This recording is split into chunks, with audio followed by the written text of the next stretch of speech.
Praise the lord. ప్రభు అయిన యేసుక్రీస్తు వారు ఈరోజు మనకు అందిస్తున్నటువంటి వాగ్దానం సామెతల గ్రంథం 29వ అధ్యాయం 25వ వచనం. యెహోవా యందు నమ్మిక ఉంచేవాడు సురక్షితంగా నుండును. దుర్మార్గులు కనుక దేశాన్ని పాలిస్తుంటే అప్పుడు ఎక్కడ చూసినా పాపమే ఉంటుంది, కానీ చివరకు మంచి మనుషులు జయిస్తారు. నీ కుమారుడు తప్పు చేసినప్పుడు వాణ్ణి శిక్షించు, అప్పుడు వాని గురించి నీవు ఎల్లప్పుడూ అతిశయిస్తావు. వాడు నిన్ను ఎన్నడూ సిగ్గుపడనీయడు. ఒక దేశం గనుక దేవునిచే నడిపింపకపోతే అప్పుడు ఆ దేశంలో శాంతి ఉండదు, కానీ దేవుని న్యాయ చట్టానికి లోబడే దేశం సంతోషంగా ఉంటుంది.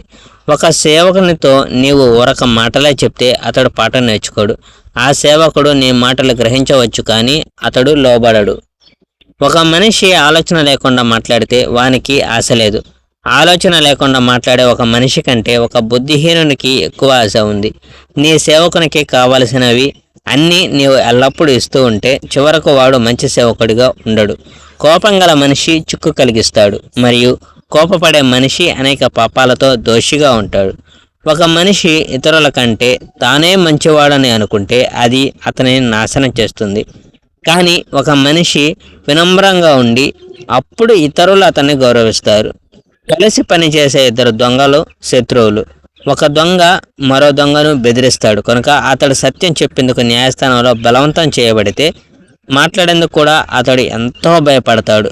భయం ఒక ఉచ్చు లాంటిది, కానీ యెహోవా యందు నీవు నమ్మకం ఉంచితే నీవు క్షేమంగా ఉంటావు. చాలామంది మనుషులు ఒక అధికారికి స్నేహితులుగా ఉండాలని కోరుకుంటారు, కానీ ప్రజలకు న్యాయంగా తీర్పు తీర్చేవాడు యెహోవా మాత్రమే. నిజాయితీ లేని మనుషులను మంచి మనుషులు అసహ్యించుకుంటారు, మరియు దుర్మార్గులు నిజాయితీ గల మనుషులను అసహ్యించుకుంటారు. Praise the Lord. May God bless our India.